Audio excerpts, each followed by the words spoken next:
Bismillahirrahmanirrahim. Assalamualaikum warahmatullahi wabarakatuh. Alhamdulillahirabbil alamin.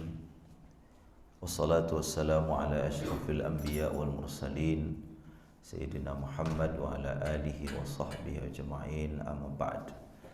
Alhamdulillah, pada subuh hari ini dengan izin Allah kita dipertemukan olehnya dalam keadaan sehat walafiat. Mudah-mudahan Allah selalu membimbing kita di jalan yang diridhoinya. Allah hidupkan kita dalam iman, Allah wafatkan kita husnul khatimah, dan Allah kumpulkan kita di akhirat nanti bersama hamba-hamba Allah yang beriman. Amin ya rabbal alamin. Bapak dan ibu sekalian yang saya hormati, mari kita buka majelis kita dengan membaca suratul Fatihah. Ala hadhihi an-niyah li kulli niyatin salihah. Al-Fatihah. A'udzu billahi minasyaitonir rajim. Bismillahirrahmanirrahim. Alhamdulillah rabbil alamin, arrahmanir rahim, maliki yaumiddin. Iyyaka na'budu wa iyyaka nasta'in. Ihdinas siratal mustaqim. Siratal ladzina an'amta 'alaihim ghairil maghdubi 'alaihim waladdallin. Amin. Kitab yang sering digunakan oleh orang tasawuf itu adalah Al-Hikam, karyanya Ibnu Athaillah As-Sakandari. Yang mensyarah kitab itu namanya Ibnu Ajibah. Dalam kitab Ibnu Ajibah itu ada satu kalimat yang menurut saya cukup bagus ya, dan insya Allah pada pagi hari ini kita akan bahas. Beliau mengatakan bahwa asbabu hayatil qalbi thalathatun, bahwa hidupnya hati manusia itu disebabkan oleh tiga hal. Berarti hati manusia itu bisa hidup, bisa juga mati ya. Kalau saya sering mengatakan bahwa manusia itu melihat dengan dua cahaya. Ada cahaya basar, ada cahaya basirah. Ini warnanya apa? Putih. Kenapa saya bisa tahu putih? Karena ada basar di situ. Basar itu adalah retina, kemudian melalui cahaya ada objek, lalu di situ dibaca objek itu dan kemudian disimpulkan bahwa ini putih, ini hitam, itu namanya basar. Tapi ini halal, itu ini haram, tidak bisa pakai basar, tapi pakai basirah. Basirah itu adalah mata batin, itu namanya basirah.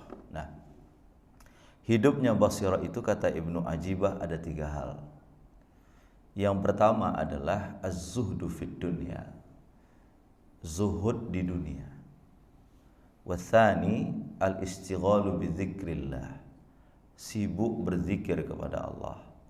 Yang ketiga adalah musahabatul auliya, bersahabat dengan orang-orang soleh.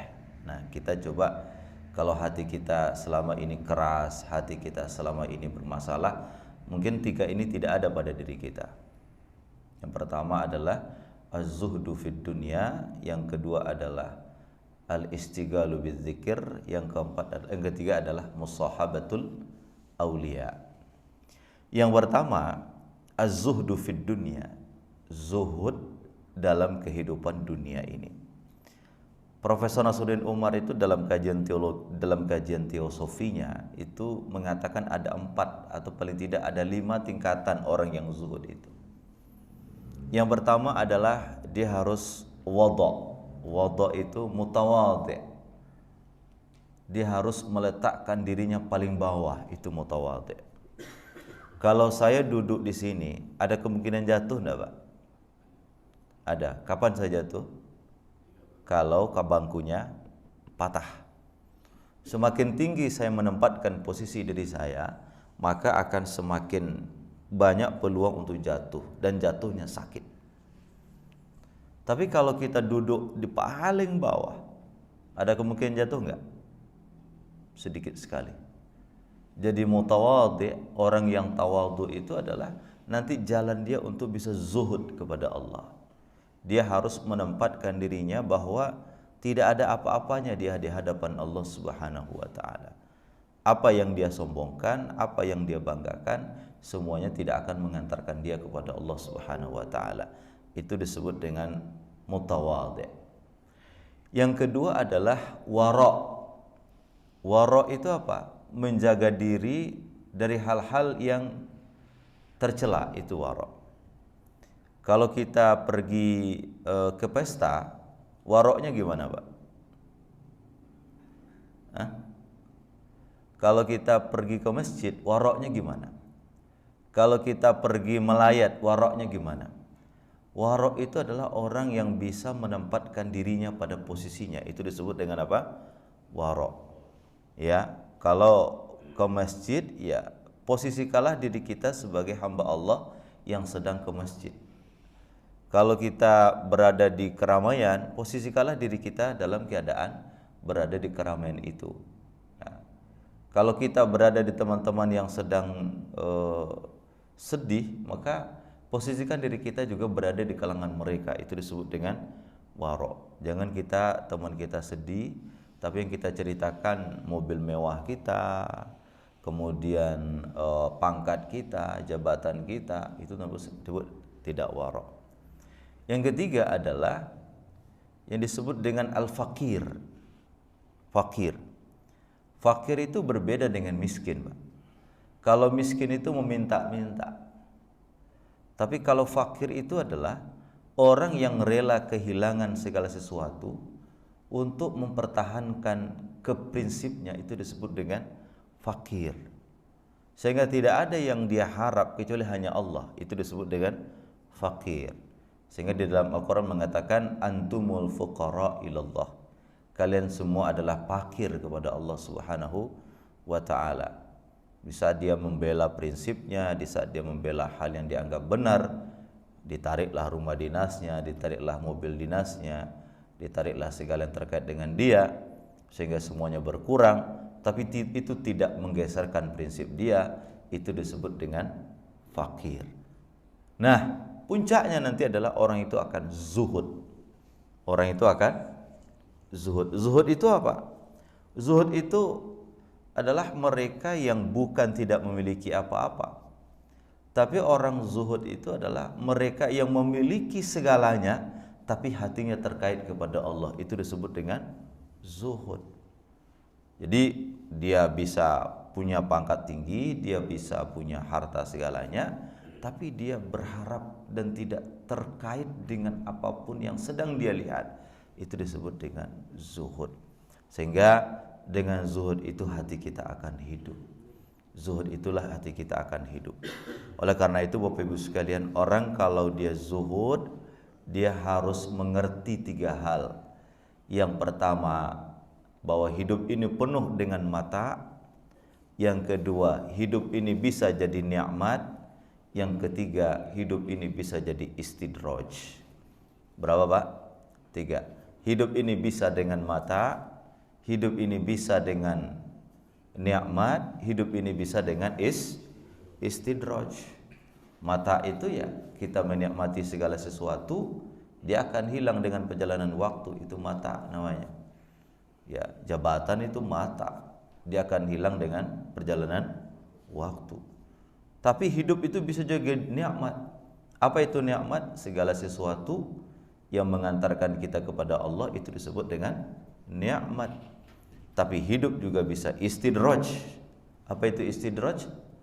Nikmat yang Allah berikan kepada kita, yang pada akhirnya Allah hancurkan kita dengan nikmat itu disebut dengan istidraj. Na'udzubillah summa na'udzubillah. Makanya orang yang zuhud itu mereka akan hidup batinnya. Mereka akan melihat segala sesuatu dengan kacamata basirahnya, sehingga apapun yang dia miliki tidak merubah prinsip dia sebagai seorang hamba di hadapan Allah Subhanahu wa ta'ala. Itulah zuhud itu. Nah, Bapak Ibu sekalian yang saya muliakan, sehingga orang yang zuhud itu mengerti arah hidupnya kemana. Kalau demikian, hatinya akan hidup. Jadi kalau hati kita mulai tidak bergetar mendengarkan azan, barangkali kita sudah terlena dengan kehidupan dunia ini. Jadi kata Ibnu Ajibah, Sebab hati hidup itu kalau dia az-zuhdu fid dunya, dia zuhud dalam kehidupan dunia ini. Dunia itu tiga sifatnya. Yang pertama, dunia itu sifatnya fana. Yang kedua, dunia itu sifatnya al-ibtila. Yang ketiga, dunia itu sifatnya darul amal.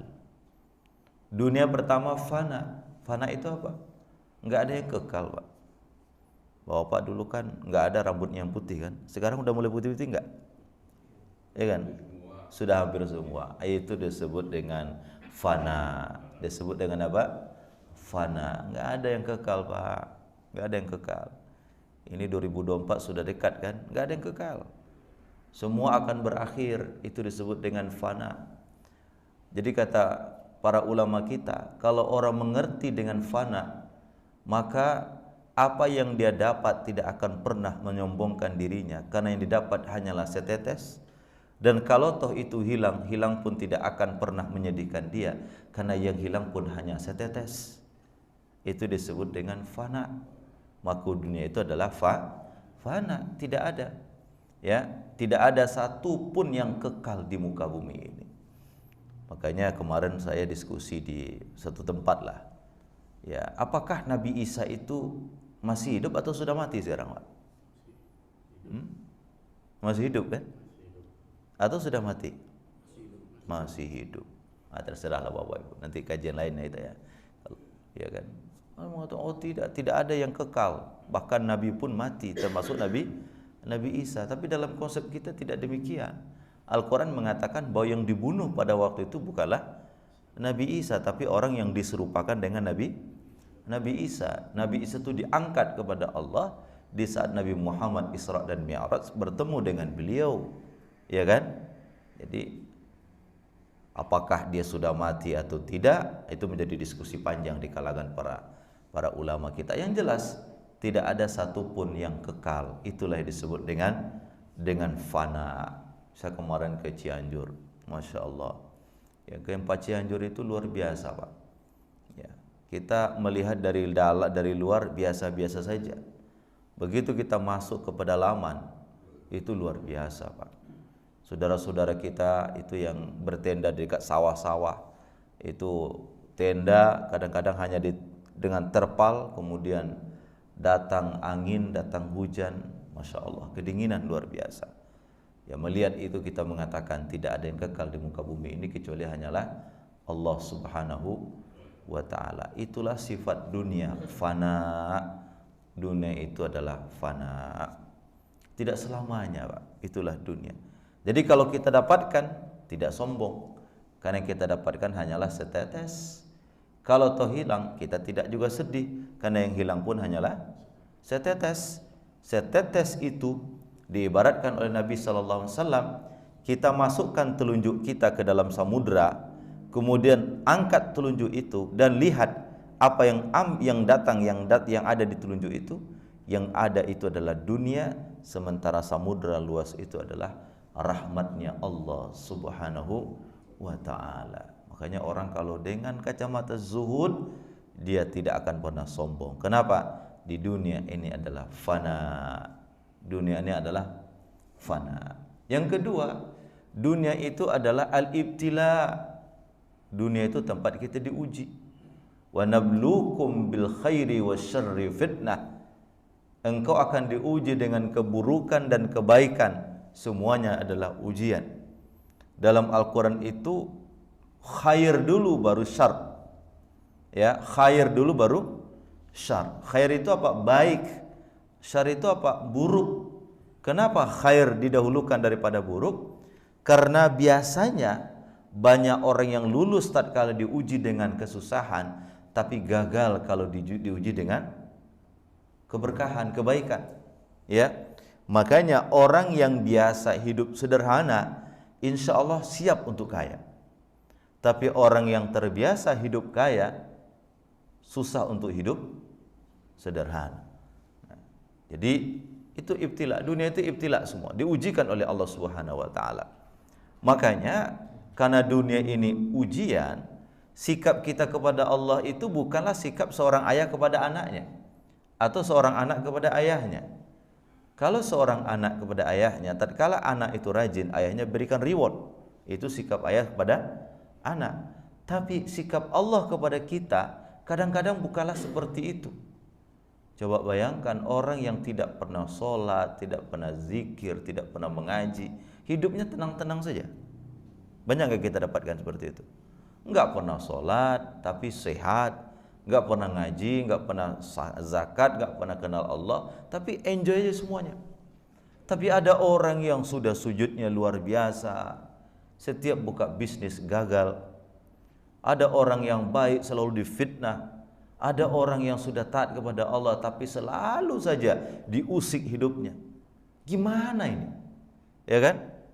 Makanya kepada Allah itu hubungannya bukan hubungan anak dan orang tua, bukan reward and punishment.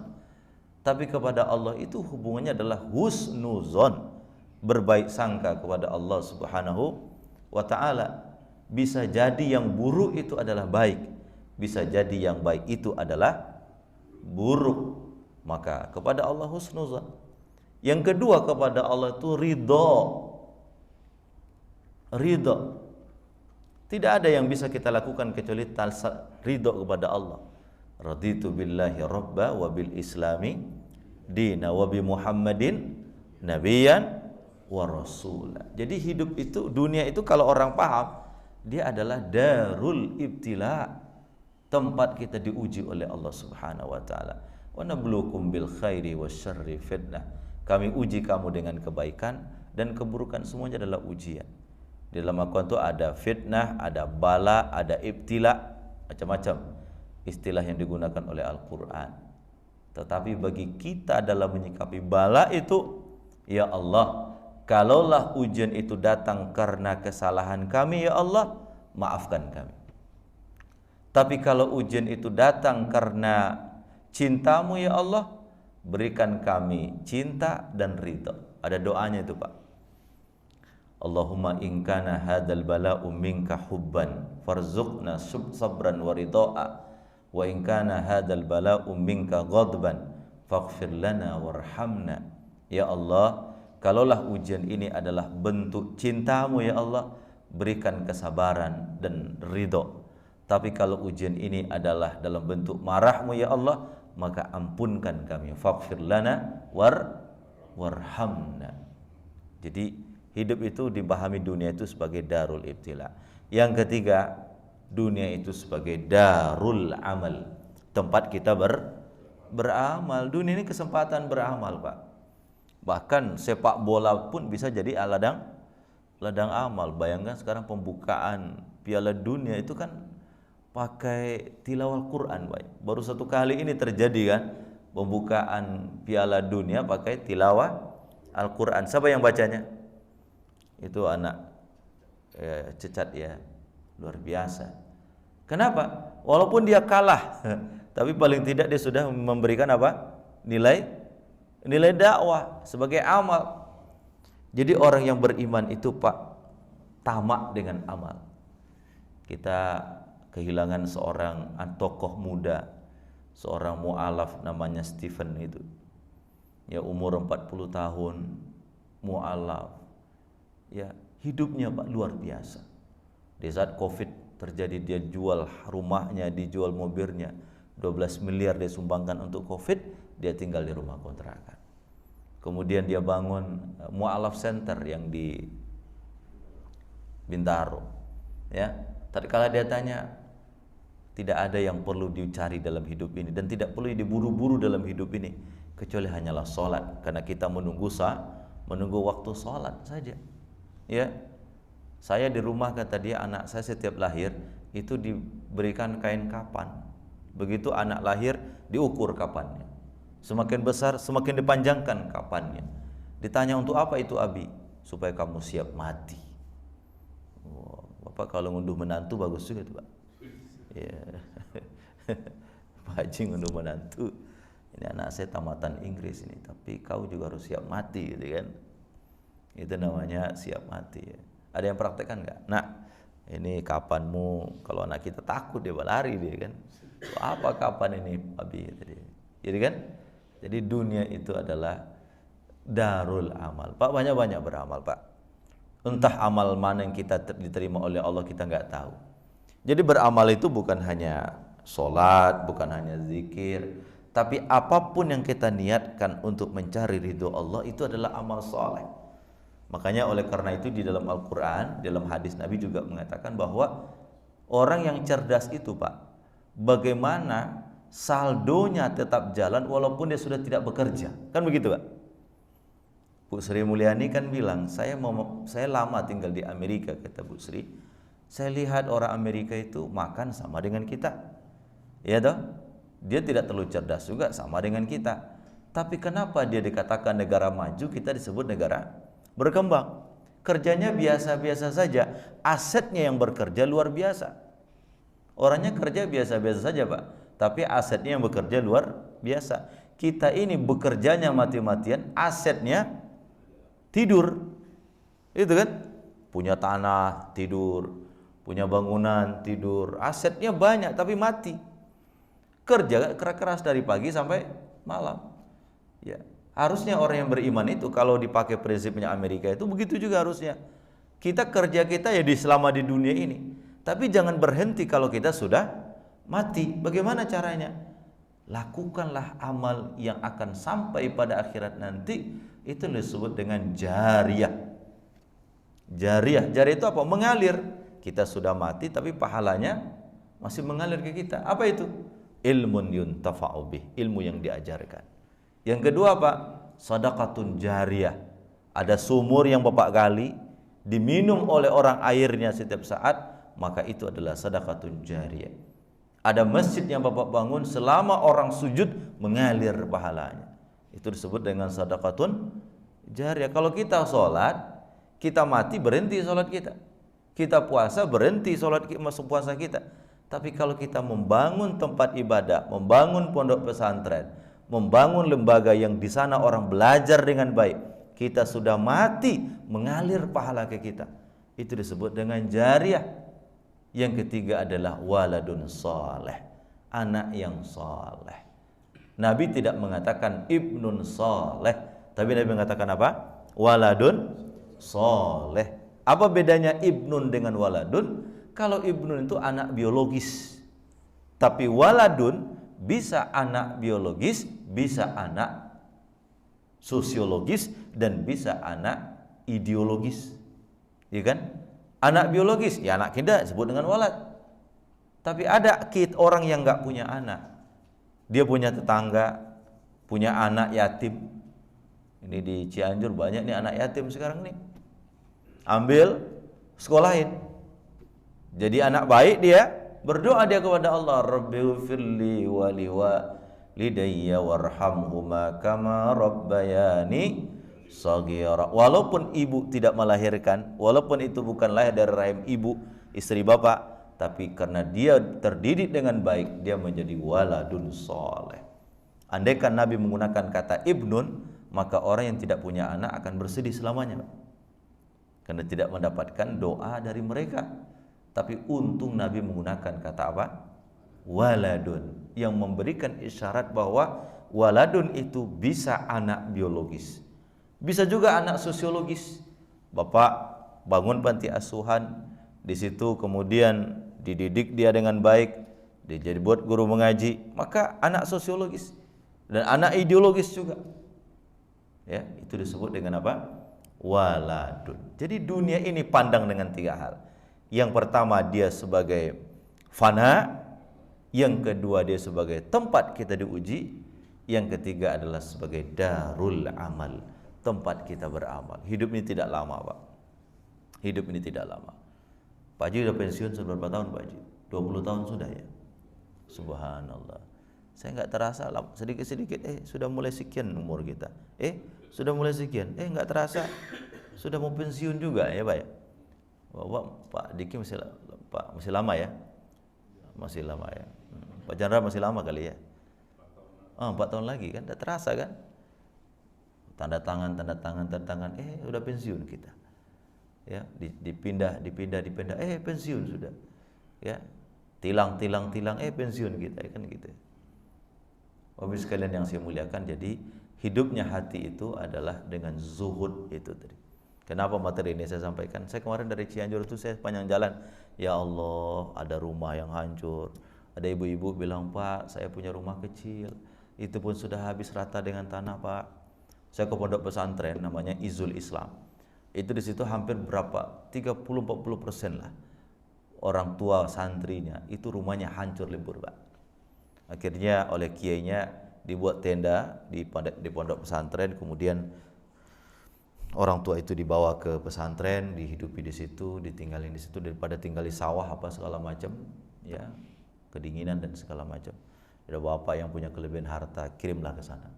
Ya, yang mereka butuhkan ibu-ibu itu rata-rata, mohon maaf, ya, baju dalaman mereka karena nggak bisa mencuci, Pak.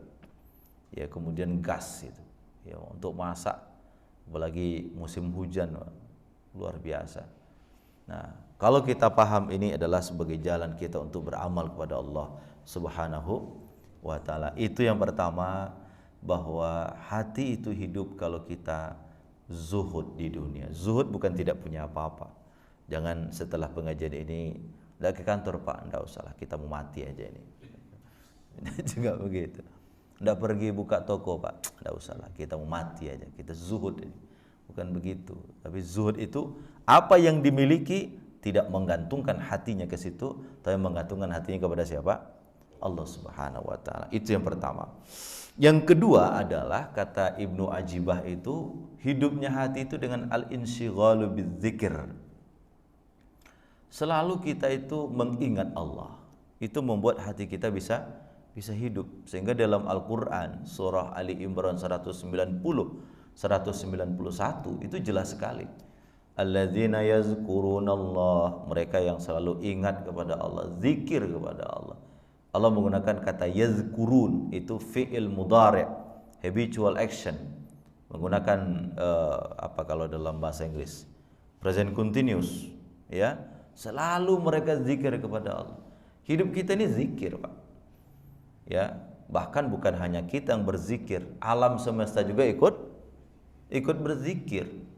Jangan kita pahami ini tidak berzikir, batu tidak berzikir, semuanya berzikir. Maka orang yang tidak berzikir itu adalah orang yang mati sebelum dia mati, ya kan?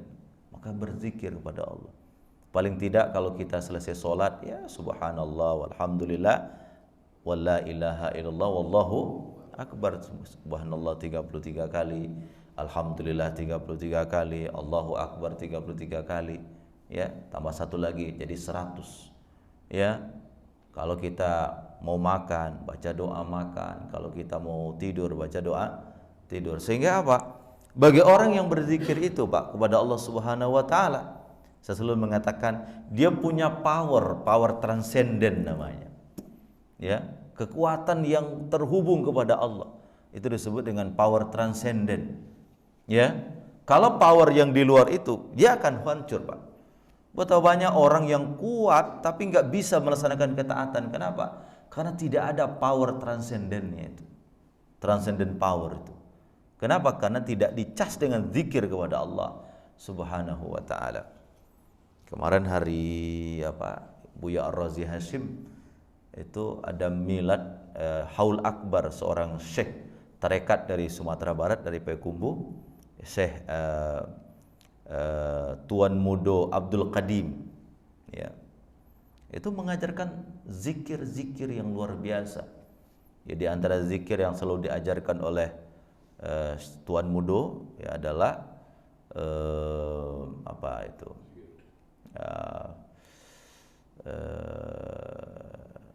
Rabbi bil husnil khatimah. Ya. Ya Allah, mudah-mudahan meninggalkan dunia dalam keadaan husnil khatimah. Zikir, Pak. Selalu zikir kepada Allah. Karena itulah yang menghidupkan hati. Bahkan Buya Rozi mengatakan bahwa jangan tertipu dengan sholat, belum tentu diterima Allah.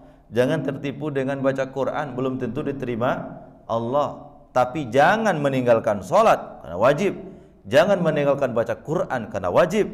Tetapi ikutilah amalan-amalan itu dengan zikir kepada Allah Subhanahu wa ta'ala. Jadi kalau boleh, kita ini punya amalan-amalan zikir yang selalu kita lakukan dalam kehidupan kita sehari-hari. Saya sarankan paling tidak kita ini setiap hari itu membaca Sayyidul Istighfar. 3 kali di waktu pagi, 3 kali di waktu sore. Hafal doa Sayyidul Istighfar, Pak. Allahumma anta rabbi la ilaha illa anta khalaqtani wa ana abduka wa ana ala ahdika wa wa'dika mastata'tu a'udzubika min syarri ma sana'tu abu'u laka bi ni'matika alayya wa abu'u bi dzambi faghfirli fa innahu la yaghfiruz dzunuba illa anta. Nanti buka di Google. Doa Sayyidul Istighfar, rajanya istighfar. Barang siapa yang membaca itu di pagi hari 3 kali, kalau dia mati nanti menjelang sore, insya Allah matinya husnul khatimah. Kalau dia baca malam hari, dia mati di tengah malam, insya Allah matinya husnul khatimah. Jadi disambut dengan Allahumma anta rabbi di pagi hari untuk menyelamatkan sampai sore. Disambut di sore hari untuk menyelamatkan di waktu pagi. Itulah disebut dengan Sayyidul Istighfar. Orang yang selalu zikir kepada Allah, hatinya akan hidup. Kata Ibnu Ajib, zikir kepada Allah hatinya akan hidup. Dan zikir yang paling utama itu tentulah membaca Al-Quran dan mengucapkan kalimat la ilaha illallah. Kenapa? Jaddidu imanakum bila ilaha illallah. Perbaharui imanmu dengan membaca la ilaha illallah. Kenapa surat Al-Ikhlas disebut dengan surat Al-Ikhlas? Karena isinya betul-betul pemurnian kepada Allah. Coba lihat surat Al-Ikhlas itu. Qul huwallahu ahad, Allahus somad, lam yalid walam yulad walam yakul lahu kufuwan ahad. Jadi semuanya murni untuk memurnikan Allah. Kalau sifat-sifat Allah yang lain kita sebut itu karena ada tendensinya kita. Kata Gus Bahak begitu, Pak. Tatkala kita bilang ya Ghaffar, wahai yang memaafkan, apa tendensi kita? Supaya Allah memaafkan kita, kan begitu? Kita banyak dosa, Allah maafkan. Tatkala kita menyebut ya Razzaq, wahai yang berikan rezeki, apa tendensi kita? Supaya bisnis kita jalan, supaya pangkat kita naik, supaya jabatan kita oke. Kita sebut ya Razzaq. Tapi tatkala kita mengucapkan qul huwallahu ahad, Allahu somad, lam yalid walam yulad walam yakul lahu kufuwan, tidak ada tendensi kita apapun di situ. Dia murni pemurnian kepada Allah Subhanahu wa taala. Jadi, Pak, zikir selalu, baca Quran selalu.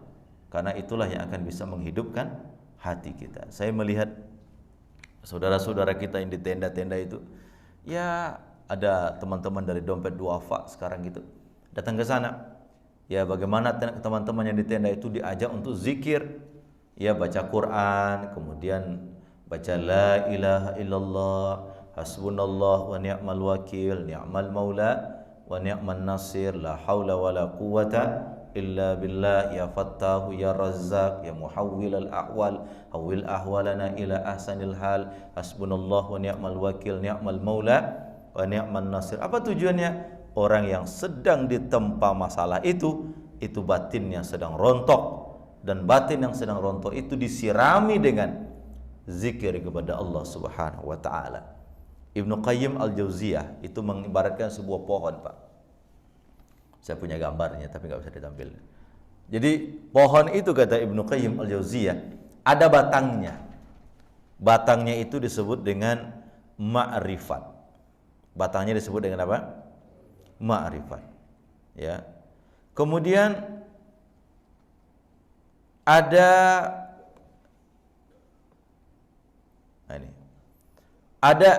pertama ada ininya, apa di bawah itu namanya? Akarnya. Akarnya itu disebut dengan ketundukan, itu akarnya.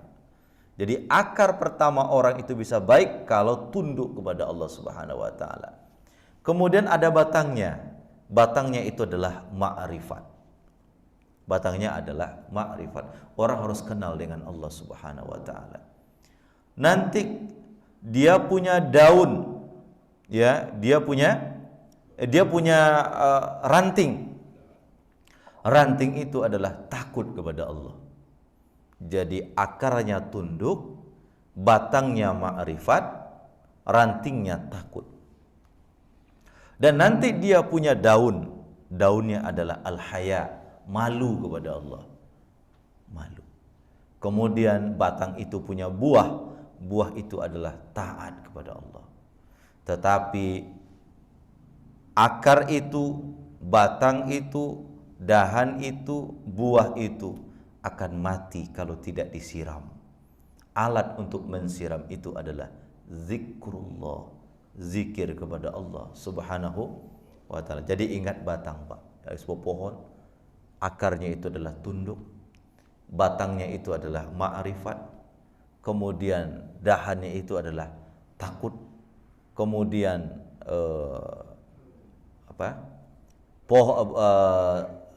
daunnya itu adalah malu, dan buahnya adalah taat. Dan pohon itu akan mati kalau tidak disiram. Siramnya itu apa? Zikrullah. Ya, kata Ibnu Qayyim, mahabbah itu, cinta kepada Allah itu ibarat pohon yang tumbuh di dalam hati. Pangkalnya adalah ketundukan terhadap yang dicintai, batangnya adalah ma'rifat kepadanya, rantingnya adalah takut kepadanya, daunnya adalah malu, buahnya adalah ketaatan.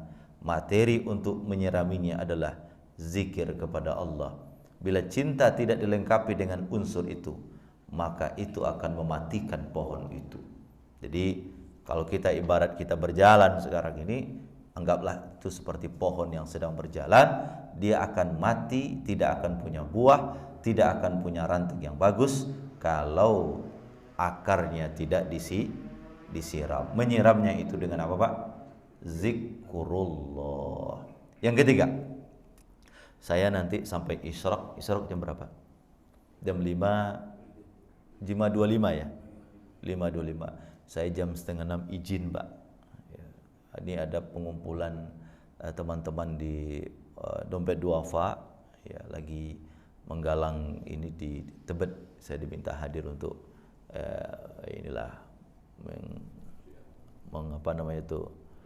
memberikan hati mereka supaya bangkit. Ya. Teman-teman nunggu saya jam 6:30 nanti di sana. 1 jam bisa sampai ke Tebet dari sini ya. Dekat gak? Nah. Hah? Jauh ya? Yang masuk tol ini kan bisa kan? Masuk tol dalam kota Alam Sutra, keluar Pancoran. Nah, hafal beliau. Keluar Pancoran. Masjid Ittihad itu kan di Pancoran, di Tebet ya. Yang ketiga, ya, ini untuk menghidupkan hati kita adalah musahabatul auliya, berteman dengan orang-orang baik, Pak. Ini kita ini insya Allah berteman dengan orang baik, hati kita hidup, Pak. Ya kan? Jadi apa ciri-ciri orang baik itu? Kata Nabi SAW, kalau engkau lihat orang itu selalu sering berjalan ke masjid, maka saksikanlah bahwa dia orang baik. Jadi kalau kita perjalanan dinas, Pak, teman kita tidak mau diajak sholat, hati-hati itu. Itu. Jadi kalau kita perjalanan dinas itu carilah teman yang baik. Kalau tidak, kita juga ikut tidak baik. Coba-cobalah, Pak. Ya, hari pertama, yuk sholat yuk. Nantilah. Kita mungkin kokoh sholat tepat waktu. Besok gimana sholat? Nantilah, masih jam. Nanti lama-kelamaan apa? Jamak lagi itu. Setiap hari jamak. Ya, ngerasain saya ini, Pak. Ya. Kalau kita berteman dengan orang-orang baik, kita akan cari hotel dekat masjid, ya.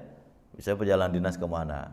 Coba minta tolong dong sama Kanwil sana, carikan saya hotel yang dekat dengan masjid. Supaya apa? Sholat subuhnya di masjid. Bayangkan kalau kita tidak sholat subuh di masjid, Pak. Itu kayaknya batin tuh, bayangkan kita hilang kesempatan mendapatkan dunia dan seluruh isinya. Bayangkan itu, Pak. Ya, perjalanan dinas tidak seberapa, tapi yang hilang apa? Dunia dan seluruh isinya. Tapi itu tidak bisa diduitkan, Pak, karena memang nggak kelihatan duitnya, ya kan? Ya kan? Tapi itu bisa dirasakan bagi kita yang selalu, ya, kalau kita sudah terbiasa sholat subuh di masjid, Pak, tidak ke masjid atau ketiduran aja lah. Ketiduran itu kan dimaafkan ya, Pak, ya. Tapi kalau tiap hari itu bukan ketiduran namanya itu, ya, sifat tidur itu. Ya, ada teman saya bilang, Ustaz, saya ini pelupa, Ustaz. Terus sudah jam 5:30 mau buka puasa, anak saya sodorkan makanan, saya makan, Ustaz. Padahal sudah 5:30. Bagaimana puasa saya? Ya, lanjut, karena itu makanan yang Allah berikan kepadamu. Tapi tiap hari Ustaz. Aduh, kalau tiap hari itu bukan lupa, Wah. Kau sengaja itu. Ya kan? Kalau tiap hari itu udah sengaja. Masa ya tiap hari selama Ramadan lupa terus? Lanjut terus ya. Enggak usah puasa saya bilang gitu. Ya kan? Jadi berteman dengan orang soleh itu penting, Pak. Musahabatul aulia. Yang ngomong ini Ibnu Ajibah. Ya. Dia mengatakan musahabatul aulia, berteman dengan orang baik itu menghidupkan batin, Pak. Ya kan? Cobalah Bapak Ibu kalau di masjid ketemu dengan orang-orang yang ngomongkan gimana tadi sholatnya, gimana, hidup itu batin. Ya. Tapi kalau kita berteman dengan tukang judi, bukan berarti tidak boleh ya.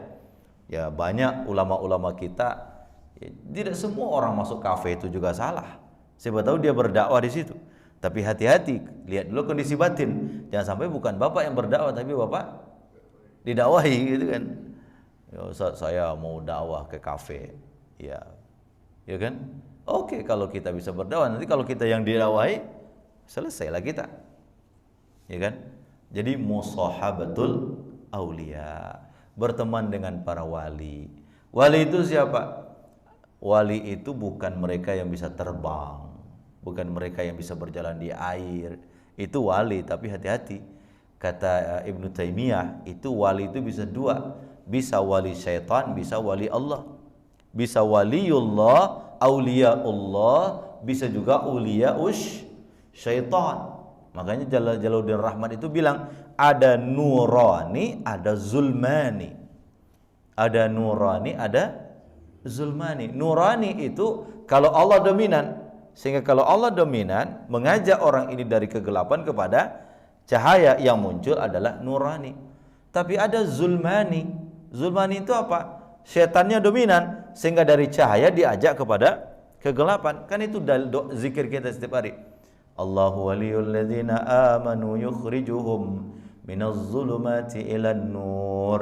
Allah kalau jadi wali, dikeluarkan orang ini dari kegelapan menuju cahaya.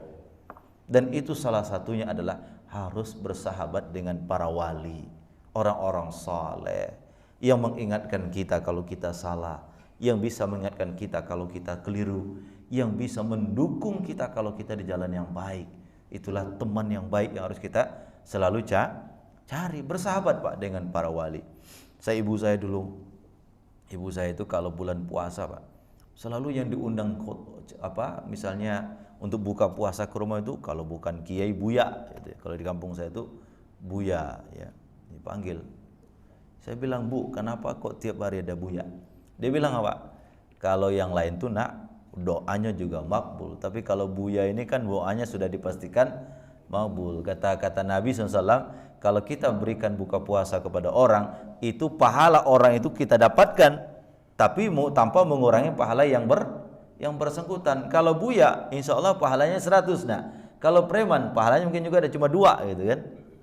Ya, jadi kenapa? Ingin mendapatkan pahala. Dan orang-orang tua dulu betul-betul bersahabat dengan orang-orang saleh. Ibnu Abbas itu selalu doakan Nabi. Jadi kalau ketemu anak kecil Pak, baca doa, usap kepalanya, Allahumma faqihu fid dini wa 'allimhu ta'wil. Ya Allah, faqihkan dia dalam agama dan ajarkan dia ta'wil. Jadi kalau Ustaz Hadi Hidayat itu bilang begitu, kalau menghafal itu pusing, susah. Setiap dihafal hilang terus. Dihafal 1 juz hilangnya 3 juz ya, dihafal 2 ayat tapi yang hilang berapa? 10 ayat. Baca doa, Allahumma faqihni fid din wa 'allimni ta'wil ya. Allahumma faqihni fid din wa 'allimni ta'wil. Jadi bersahabat dengan orang-orang saleh itu adalah cara kita untuk menghidupkan batin kita.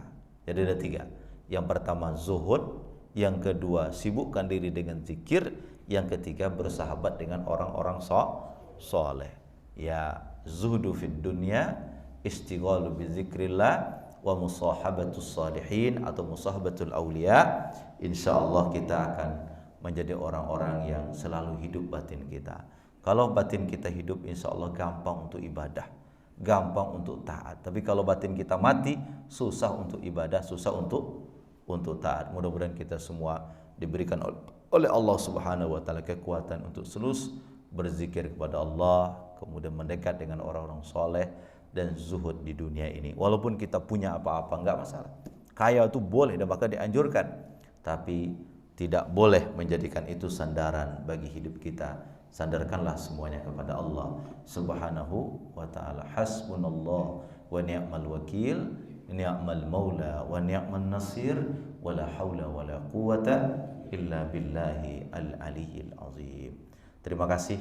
Mohon maaf, wabillahi taufiq wal hidayah. Wassalamualaikum warahmatullahi wabarakatuh. Ada pertanyaan enggak? Kalau enggak ada kita berdoa ya. Doa dulu ya. Bapak sekalian, sebelum isyraq kita doa kepada Allah Subhanahu wa taala. Insyaallah doa di pagi hari ini diberkahi oleh Allah, diijabah oleh Allah, dan serahkan semuanya kepada Allah. Ikhlas beribadah karena Allah. Apapun yang kita lakukan, kita serahkan. Tidak pernah mengharap pujian manusia dan cacian manusia. Ala hadhihi niyah. Al-Fatihah. A'udzubillahi minasyaitonirrajim. Bismillahirrahmanirrahim. Alhamdulillahirabbil alamin. Arrahmanirrahim. Maliki yaumiddin. Iyyaka na'budu wa iyyaka nasta'in. Ihdinas siratal mustaqim. Shiratal ladzina an'amta 'alaihim ghairil maghdubi 'alaihim waladdallin. Amin. A'udzubillahi minasyaitonirrajim. Bismillahirrahmanirrahim. Alhamdulillahirabbil alamin. Hamdan na'imin, hamdan syakirin, hamdan yuwafi ni'amahu yukafi mazidah. Rabbana lakal hamdu kama yanbaghi li jalali wajhikal karim wa 'azimi sultanik. Ya Allah ya Rahman ya Rahim. Jadikan kami hamba-hamba-Mu yang ikhlas ya Allah. Jadikan kami hamba-hamba-Mu yang miliki segalanya, tapi zuhud kepada-Mu ya Allah. Allahumma rzuqna musahabatal awliya. Allahumma rzuqna dzikraka ya arhamar rahimin. Allahumma a'inna ala dzikrika wa syukrika wa husni ibadatik. Allahumma rabbana lakal hamdu syukra wa lakal mannu fadla wa anta rabbuna haqqa wa nahnu abiduka riqqa. Nas'aluka ridhaka wal jannah wa na'udzubika min sakhatika wan nar. Ya Allah, Allahumma nawwir qulubana, cahaya hati kami ya Allah, binuril imani wal hidayah, dengan cahaya iman dan hidayah. Kama nawarta ardaka binuri syamsika abadan abadan birahmatika ya rahmar rahimin. Sebagaimana engkau cahaya bumi dan langit ini ya Allah dengan cahaya matahari-Mu. Rabbana atina fid dunya hasanah wa fil akhirati hasanah wa qina azabannar wa adkhilnal jannata mal abrar ya aziz ya ghaffar ya rabbal alamin. Subhana rabbika rabbil izzati amma yasifun wa salamun alal mursalin walhamdulillahi rabbil alamin. Terima kasih. Wassalamualaikum warahmatullahi wabarakatuh.